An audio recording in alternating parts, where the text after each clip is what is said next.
Sorting papers. Rule of thumb: discard everything. Once you've finished organizing your books, it's time to move on to your papers. For example, the letter holder bursting with envelopes that hangs on your wall, the school announcement stuck to your fridge, the unanswered invitation to your school reunion lying by the phone, the newspapers that have accumulated on your table over the last few days. There are several spots within the house where papers tend to pile up like snowdrifts. Although the general assumption is that there are far fewer papers in the home than in the office, this is actually not true. The minimum amount of paper my clients discard or recycle is 2 45-liter bags. The maximum, so far, is 15 bags. I don't know how many times I hear my clients' paper shredders jam. It is extremely difficult to manage such a large volume of paper, yet I occasionally meet some amazing clients whose filing skills take my breath away. When I ask, "How are you managing your papers?" their explanations are extremely thorough. Papers related to the children go in this file. That file there is my recipe file. Magazine clippings go in here, and manuals for my electric appliances go in this box. They have categorized their papers in such fine detail that my mind sometimes wanders off in the middle of their discourse. I confess, I hate filing papers. I never use multiple files or write labels. This system perhaps works better in an office setting, where many people use the same documents, but there is absolutely no need to use such a detailed filing system in the home. My basic principle for sorting papers is to throw them all away. My clients are stunned when I say this, but there is nothing more annoying than papers. After all, they will never inspire joy, no matter how carefully you keep them.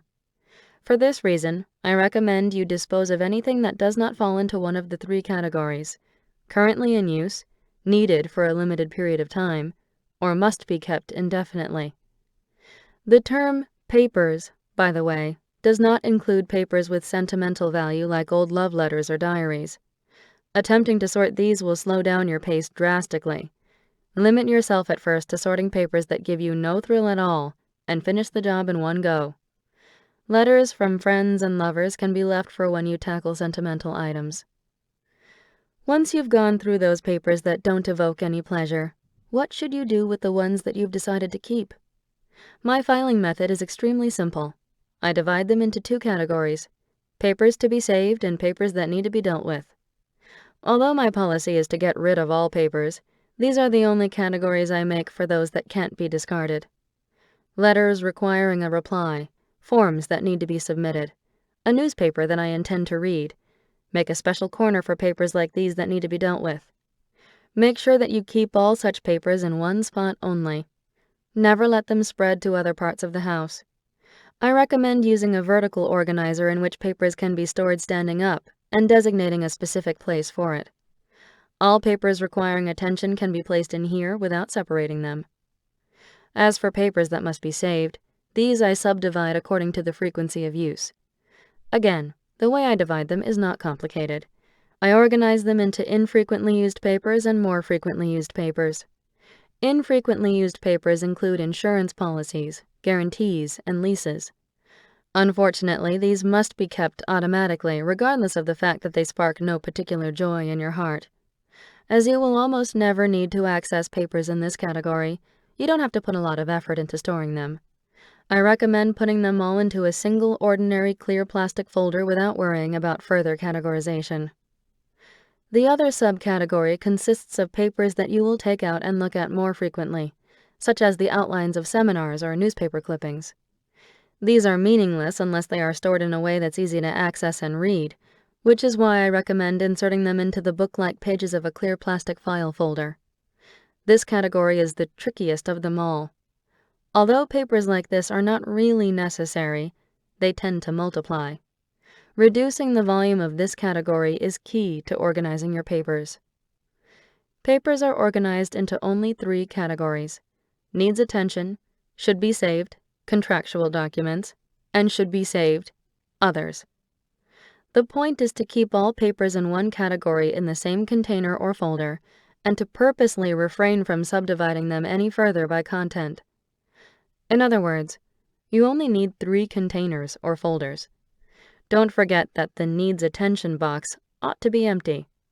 If there are papers in it, be aware that this means you have left things undone in your life that require your attention.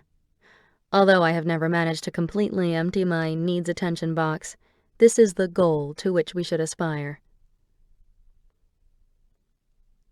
All about papers. How to organize troublesome papers.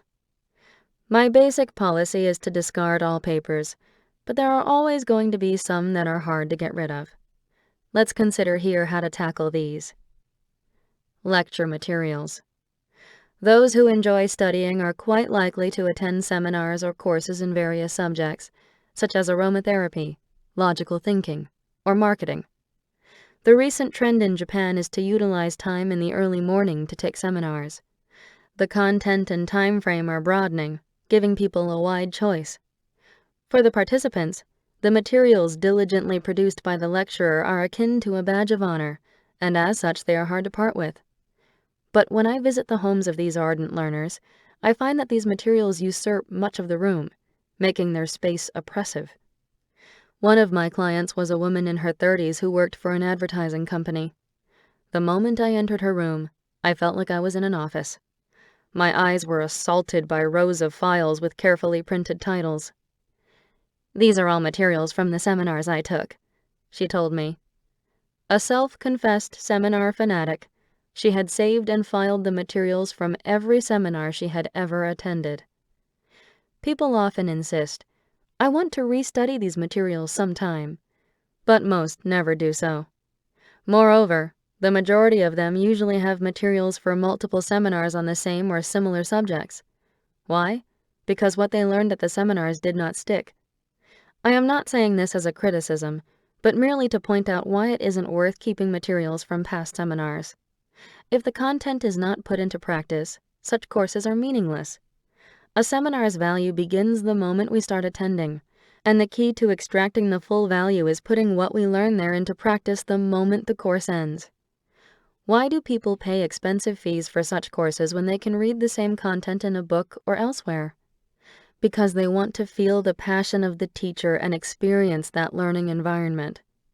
Thus, the real material is the seminar itself, and it must be experienced live.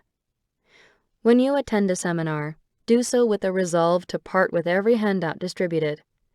If you regret recycling it, take the same seminar again, and this time apply the learning. It's paradoxical, but I believe that precisely because we hang on to such materials, we fail to put what we learn into practice. The biggest collection of seminar materials I have come across so far was 199 files. Needless to say, I had her discard every single one. Credit card statements. Another thing to discard are all your credit card statements. What is their purpose? For most people, they are simply the means of checking how much money was spent on what during a particular month. So, once you've checked the content to confirm that it's correct and have recorded the figure in your household account book, the statement has fulfilled its purpose and you should discard it. Trust me, you need feel no guilt at all. Can you think of any other time that you would really need your credit card statements?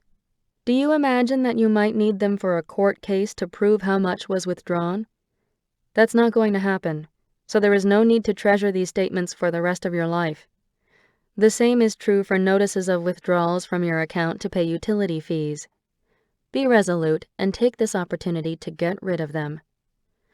Of all my clients, the ones who had the hardest time disposing of papers were a couple, both of whom were lawyers.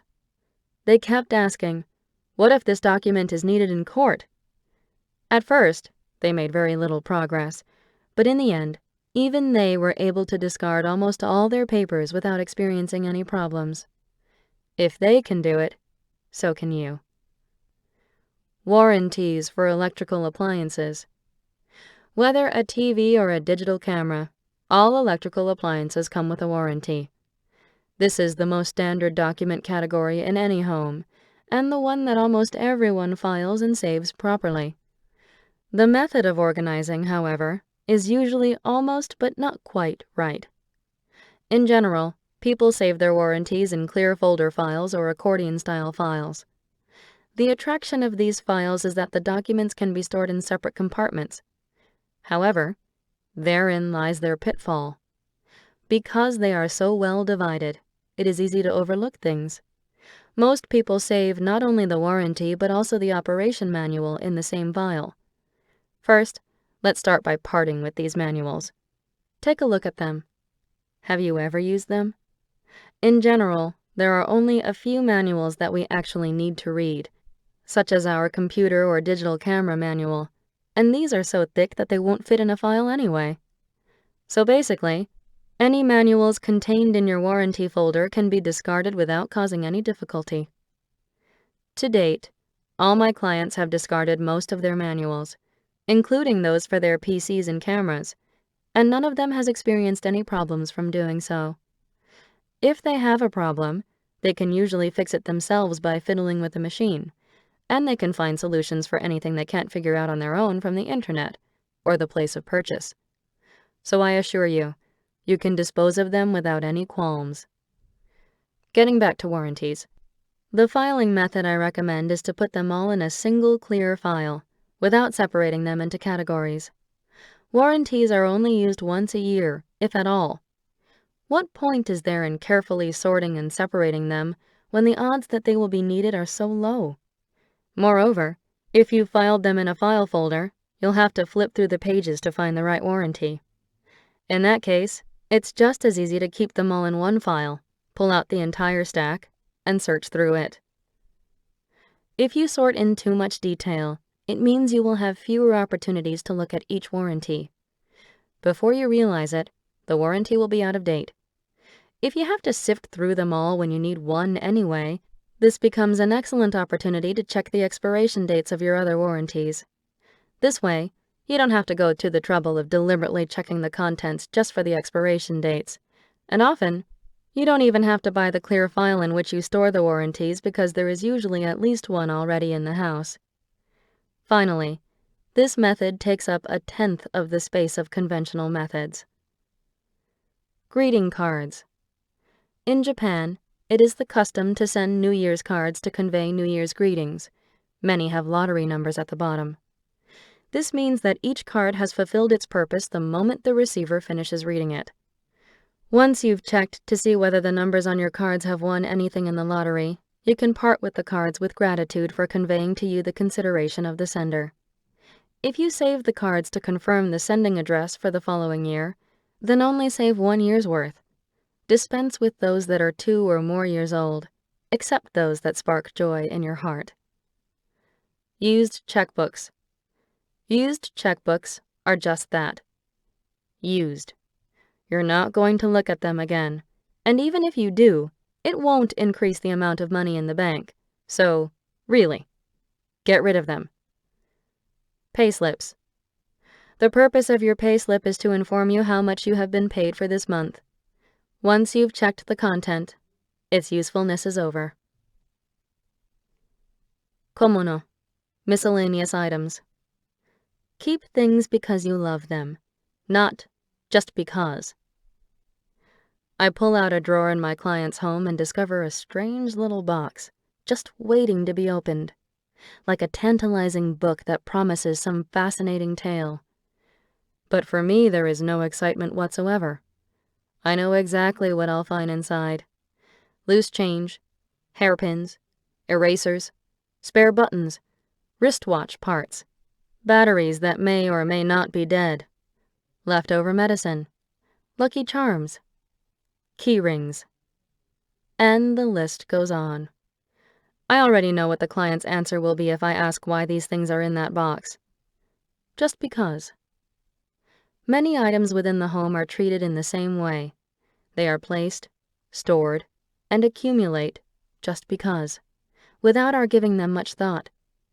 I call this category komono, a Japanese term that the dictionary defines variously as small articles, miscellaneous items, accessories, gadgets or small tools, parts or attachments, an insignificant person, small fry. It's no wonder people don't know what to do with things that fall into such a vague and all-encompassing category. Still, it's time to bid farewell to this just because approach. These items play an important part in supporting your lifestyle, and therefore they too deserve to be handled one by one and sorted properly. Unlike clothes or books, this category includes a diverse range of items, and the thought of trying to sort and organize them may seem daunting. If you deal with them in the proper order, however, this task is actually quite simple. The basic order for sorting komono is as follows. 1. CDs, DVDs. 2. Skincare products. 3. Makeup. 4. Accessories. 5. Valuables, passports, credit cards, etc. 6. Electrical equipment and appliances, digital cameras, electric cords, anything that seems vaguely electric. 7. Household equipment, stationery and writing materials, sewing kits, etc. 8. Household supplies, expendables like medicine, detergents, tissues, etc. 9. Kitchen goods, food supplies, spatulas, pots, blenders, etc. 10. Other. Spare change, figurines, etc. If you have many items related to a particular interest or hobby, such as ski equipment or tea ceremony articles, treat these as a single subcategory. I recommend this particular order because it is easier if you start with more personal items and clearly defined content first. If you live alone, you don't really need to worry about the order as long as you do one subcategory at a time. Too many people live surrounded by things they don't need, just because. I urge you to take stock of your komono and save only, and I mean only, those that bring you joy. Common types of komono. Disposables. A surprising number of things are instantly identifiable as disposable without even asking, "Does this spark joy?" I have already pointed out how important it is to relinquish the things that you find it hard to part with. It is equally important when putting your house in order to actually notice the things you have kept, for no particular reason. The majority of people are surprisingly unaware of the odds and ends taking up space in their homes. Gifts. A plate received as a wedding favor that still sits in its box on top of the china cabinet. A key holder you received as a souvenir from a friend that now lies in your drawer. A set of peculiar-smelling incense presented to you by your colleagues on your birthday. What do these items all have in common? They were gifts. Someone important to you used precious time to pick them out and buy them for you. They are an expression of love and consideration. You can't just throw them away, right? But let's consider this more carefully. Most of these gifts remain unopened or have been used only once. Admit it. They simply don't suit your taste. The true purpose of a present is to be received. Presents are not things, but a means for conveying someone's feelings. When viewed from this perspective, you don't need to feel guilty for parting with a gift. Just thank it for the joy it gave you when you first received it. Of course, it would be ideal if you could use it with joy.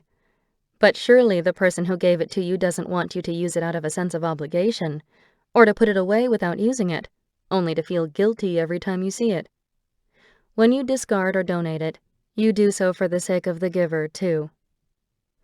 Cosmetic samples saved for trips. Do you have a collection of cosmetic samples that have been hanging around for a year or more unused? Many people keep these to use on trips, but then never seem to take them when they travel. I contacted various manufacturers to inquire about the shelf life of these products. The answers were varied. Some only last a few weeks, while others are good for a year. When the quantity is very small, such as for samples, the quality deteriorates faster. To use possibly outdated cosmetics, especially when you are supposed to be enjoying your travels, seems rather foolhardy. Electronics packages. Boxes are surprisingly bulky. Discard or recycle the box your cell phone comes in as soon as you unpack it. You don't need the manual or the CD that comes with it either. You'll figure out the applications you need through using it. All of my clients have discarded these things, yet none of them has ever been inconvenienced by their absence. If you do have a problem, you can always get help from the internet or the clerk at the shop where you bought it. It is far quicker to ask a pro for the answer than to struggle to find one in the manual by yourself. Some people save the boxes for electrical appliances because they think they can get more money for the appliances if they ever sell them. This, however, is a waste. If you consider the rent or mortgage you pay, turning your space into a storage shed for empty boxes costs you more than what you could earn selling an appliance in a box. You don't need to keep them for moving either. You can worry about finding suitable boxes when the time comes. It's a shame to let a boring box take up room in your house just because you might need it someday. Unidentified cords. If you see a cord and wonder what on earth it's for, chances are you'll never use it again. Mysterious cords will always remain just that, a mystery. Are you worried you might need it if something breaks? Don't be. I have seen countless homes with duplicates of the same type of cord, but a tangle of cords just makes it harder to find the right one. In the end, it is quicker to buy a new one. Keep only those cords that you can clearly identify and get rid of the rest. Your collection most likely contains quite a few that belong to defunct machines you have long since discarded. Broken appliances. I often come across broken TVs and radios in my clients' homes. Obviously, there is no need to keep these. If you too have broken appliances, see this as an opportunity to contact your local recycler and get rid of them. Bedding for the guest who never comes. Quilts, pillows, blankets, sheets. Spare sets of bedding take up a lot of room. This is another common item that gets discarded during my lessons, and again, my clients rarely miss it. Although it's worth having spare bedding if you have regular guests, it's unnecessary to keep extra sets if you only have overnight visitors at most once or twice a year. Bedding stored indefinitely in the closet often smells so mildewed you wouldn't want to let your guests use it anyway. Take a whiff and see for yourself. Spare buttons. You will never use spare buttons. In most cases, when a button falls off, it's a sign that the particular shirt or blouse has been well worn and loved and has now reached the end of its life. For coats and jackets that you want to keep for a long time, I recommend sewing spare buttons to the lining when you first buy them. For other clothes, if you lose a button and really want to replace it, you can always get what you need at a large handicraft shop. From my work in the field, I have come to the conclusion that when a button falls off, people often don't bother to sew another one on even when they have kept the spares. Instead, they either keep wearing the outfit without a button or leave it lying around somewhere in their wardrobe. If you're not going to use spare buttons anyway, it shouldn't matter that you get rid of them. Products from the latest health craze.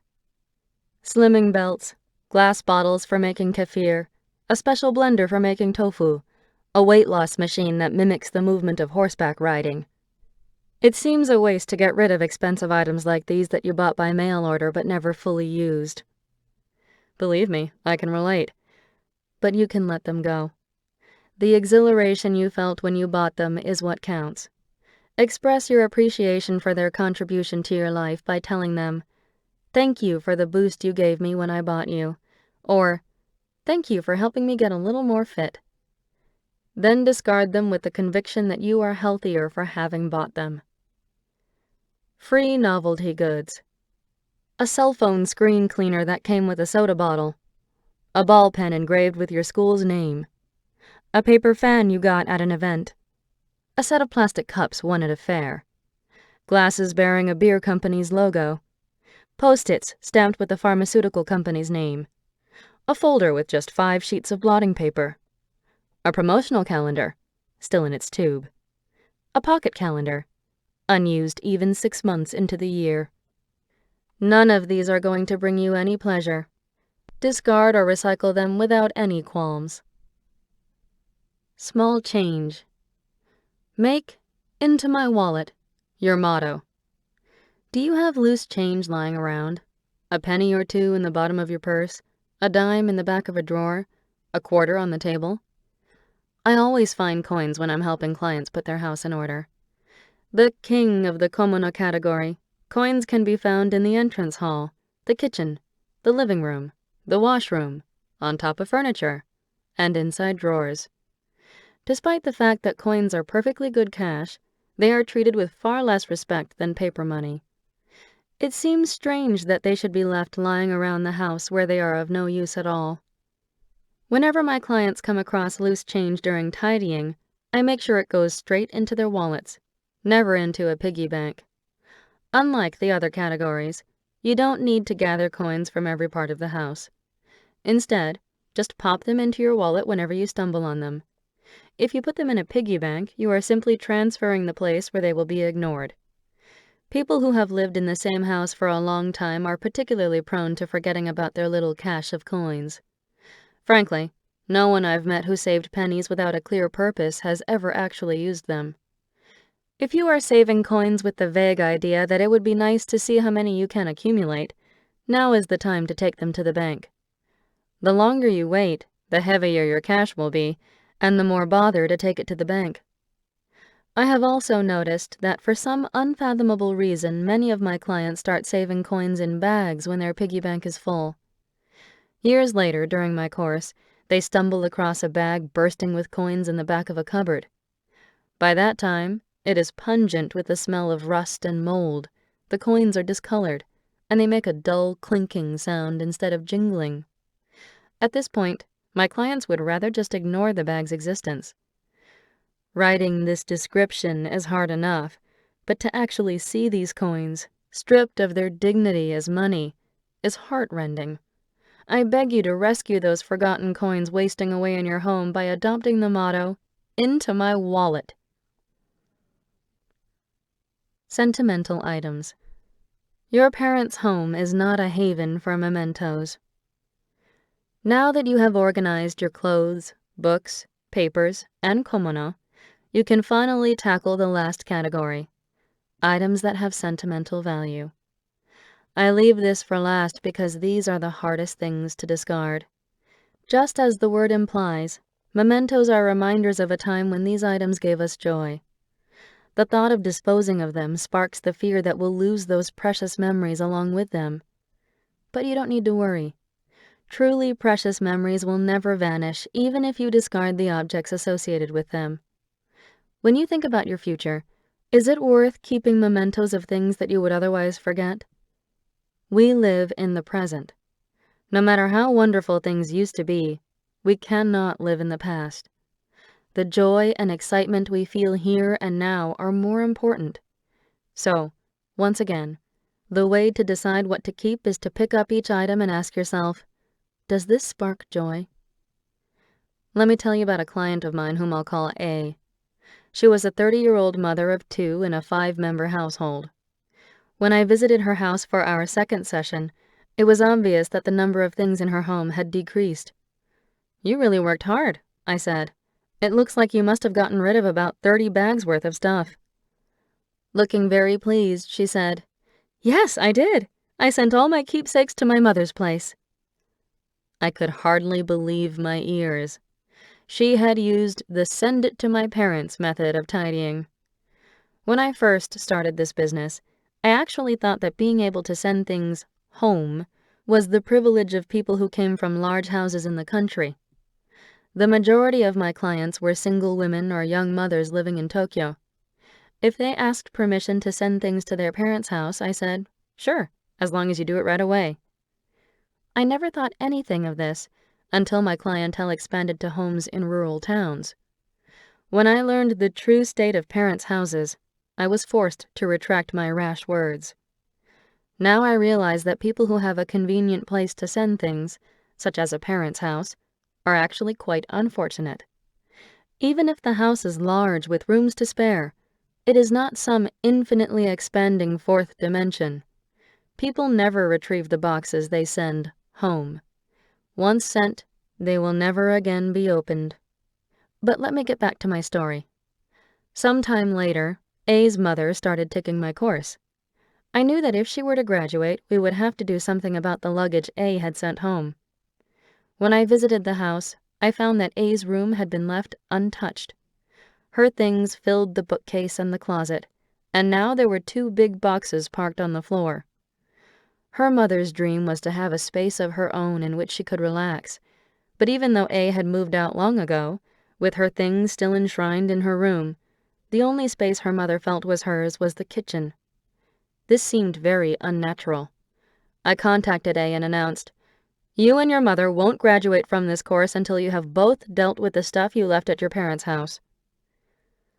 On the day of her last lesson, A looked extremely happy. "Now I can enjoy the rest of my life free from care."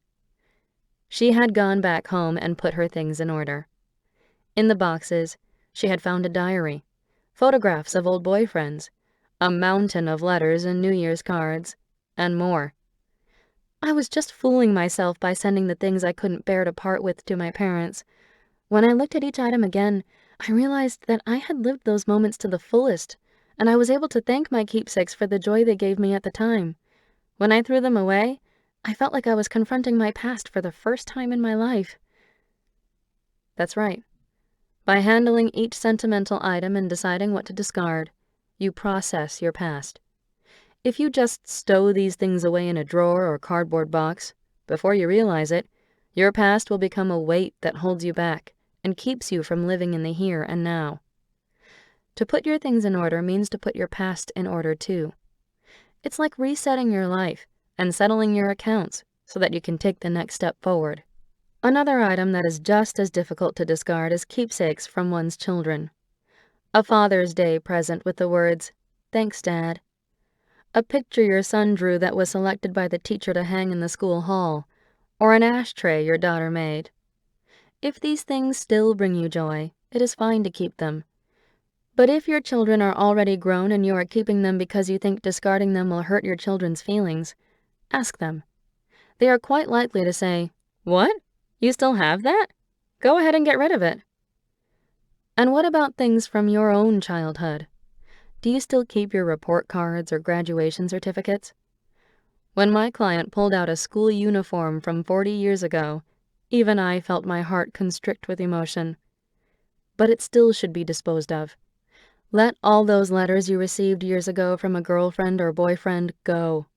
The purpose of a letter is fulfilled the moment it is received. By now, the person who wrote it has long forgotten what he or she wrote and even the letter's very existence. As for accessories you received as gifts, keep them only if they bring you pure joy. If you are keeping them because you can't forget a former boyfriend, it's better to discard or donate them. Hanging on to them makes it more likely that you will miss opportunities for new relationships. It is not our memories, but the person we have become because of those past experiences that we should treasure. This is the lesson these keepsakes teach us when we sort them. The space in which we live should be for the person we are becoming now, not for the person we were in the past. Photos. Cherish who you are now. If you have been sorting and discarding things in the order I recommend, you have likely stumbled across photographs in many different places, perhaps stuck between books on a shelf, lying in a desk drawer, or hidden in a box of odds and ends. While many may already have been in albums, I'm sure you found the odd photo or two enclosed with a letter, or still encased in the envelope from the photo shop. I don't know why so many people leave photos in these envelopes. Because photos tend to emerge from the most unexpected places when we are sorting other categories, it is much more efficient to put them in a designated spot every time you find one, and deal with them all at the very end. There is a good reason to leave photos for last. If you start sorting photos before you have honed your intuitive sense of what brings you joy, the whole process will spin out of control and come to a halt. In contrast, once you have followed the correct order for tidying, as in clothes, books, papers, komono, sentimental items, sorting will proceed smoothly, and you will be amazed by your capacity to choose on the basis of what gives you pleasure. There is only one way to sort photos, and you should keep in mind that it takes a little time. The correct method is to remove all your photos from their albums and look at them one by one. Those who protest that this is far too much work are people who have never truly sorted photos. Photographs exist only to show a specific event or time.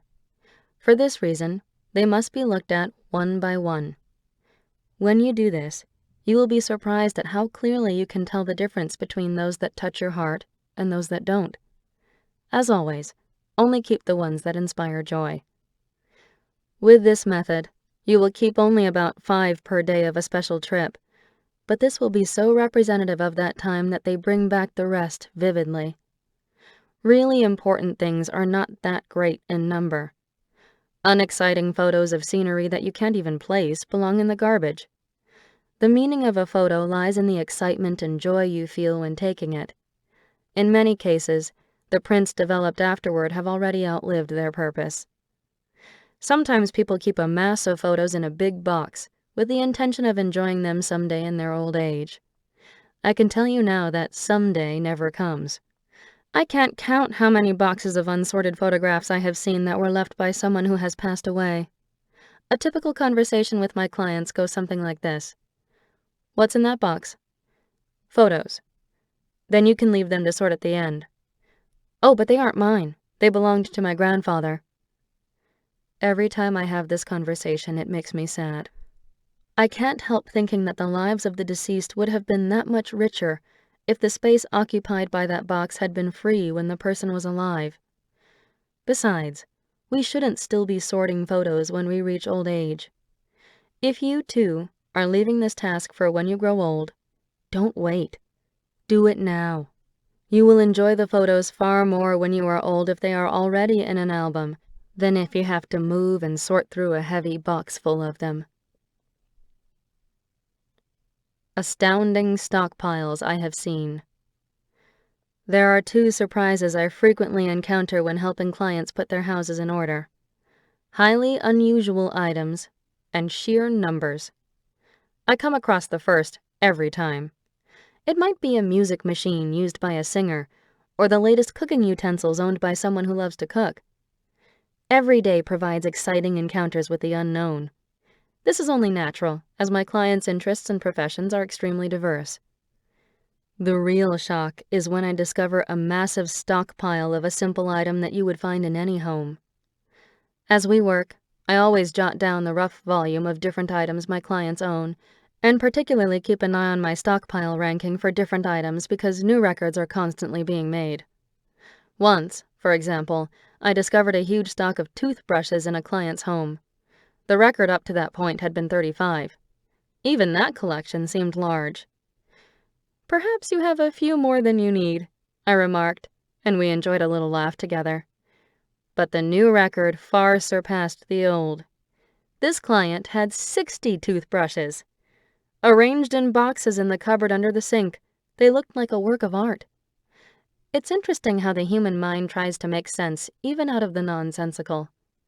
I found myself pondering whether she would go through one a day if she brushed her teeth too hard, or if perhaps she used a different brush for each tooth.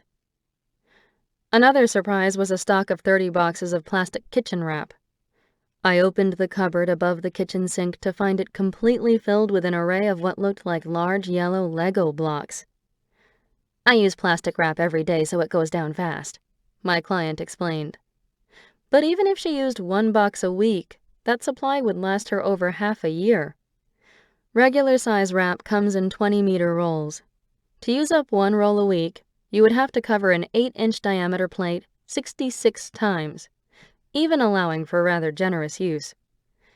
Just the thought of repeating the action of pulling and tearing plastic wrap that many times would give me carpal tunnel syndrome.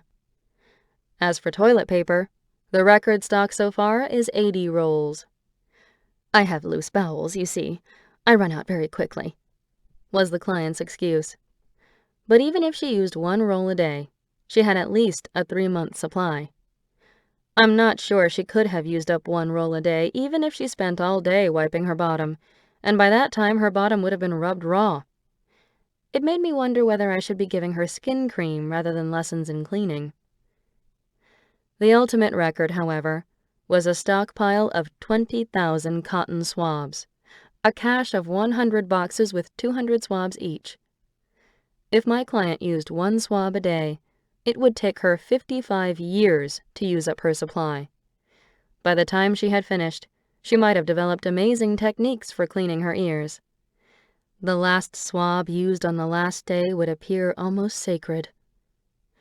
You may find these accounts hard to believe, but I'm not kidding.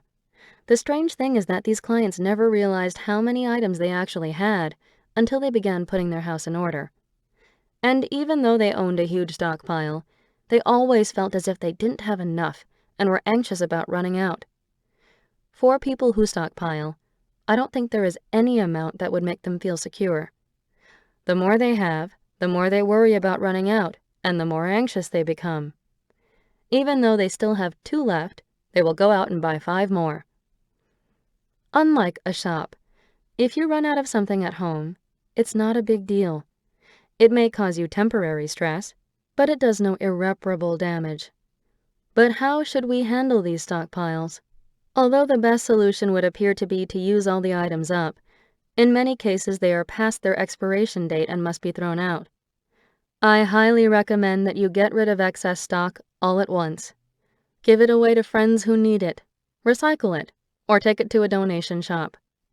You may think this is a waste of money, but reducing your stock and relieving yourself of the burden of excess is the quickest and most effective way to put your things in order. Once you've experienced the freedom of a life without surplus stock, you won't want to give it up and will naturally stop stockpiling. My clients tell me that now life is more fun because when they run out of something, they enjoy seeing how long they can last without it or trying to substitute other things. It's important to assess what you have on hand now and eliminate excess. Reduce until you reach the point where something clicks. Sort by category, in the correct order, and keep only those things that inspire joy. Do this thoroughly and quickly, all in one go. If you follow this advice, you will dramatically reduce the volume of things you own, experience an exhilaration you have never known before, and gain confidence in your life. What is the perfect amount of possessions? I think that most people don't know. If you have lived in Japan or the United States all your life, you have almost certainly been surrounded by far more than you need. This makes it hard for many people to imagine how much they need to live comfortably. As you reduce your belongings through the process of tidying, you will come to a point where you suddenly know how much is just right for you. You will feel it as clearly as if something has clicked inside your head and said, "Ah, this is just the amount I need to live comfortably. This is all I need to be happy. I don't need anything more." The satisfaction that envelops your whole being at that point is palpable. I call this the just right click point. Interestingly, once you have passed this point, you'll find that the amount you own never increases. And that is precisely why you will never rebound. The click point differs from one person to another. For a shoe lover, it might be 100 pairs of shoes, while a book lover might not need anything but books. Some people, like me, have more loungewear than clothes for going out, while others may prefer to go naked in the home and therefore have no loungewear at all. You'd be surprised at how many fall into this latter category. As you put your house in order and decrease your possessions, you'll see what your true values are, what is really important to you in your life. But don't focus on reducing, or on efficient storage methods for that matter. Focus instead on choosing the things that inspire joy, and on enjoying life according to your own standards. This is the true pleasure of tidying. If you have not yet felt a click, don't worry. You can still reduce. Tackle this job with confidence. Follow your intuition and all will be well. Choose those things that spark joy when you touch them. Hang those clothes that would be happier on hangers. Don't worry about throwing away too much. There will come a moment when you know what is just right. If you have listened this far, you have probably noticed that in my method, your feelings are the standard for decision-making. Many people may be puzzled by such vague criteria as things that give you a thrill of pleasure or click point. The majority of methods give clearly defined numerical goals, such as discard anything you haven't used for 2 years, 7 jackets and 10 blouses is the perfect amount. Get rid of 1 thing every time you buy something new. But I believe this is one reason these methods result in rebound. Even if these methods temporarily result in a tidy space, Automatically following criteria proposed by others and based on their know-how will have no lasting effect, unless their criteria happens to match your own standards of what feels right. Only you can know what kind of environment makes you feel happy. The act of picking up and choosing objects is extremely personal. To avoid rebound, you need to create your own tidying method with your own standards. This is precisely why it is so important to identify how you feel about each item you own. The fact that you possess a surplus of things that you can't bring yourself to discard doesn't mean that you are taking good care of them. In fact, it is quite the opposite. By paring down to the volume that you can properly handle, you revitalize your relationship with your belongings. Just because you dispose of something does not mean you give up past experiences or your identity. Through the process of selecting only those things that inspire joy, you can identify precisely what you love and what you need. When we honestly confront the things we own, they evoke many emotions within us. Those feelings are real. It is these emotions that give us the energy for living. Believe what your heart tells you when you ask, "Does this spark joy?" If you act on that intuition, you will be amazed at how things will begin to connect in your life and at the dramatic changes that follow. It is as if your life has been touched by magic. Putting your house in order is the magic that creates a vibrant and happy life.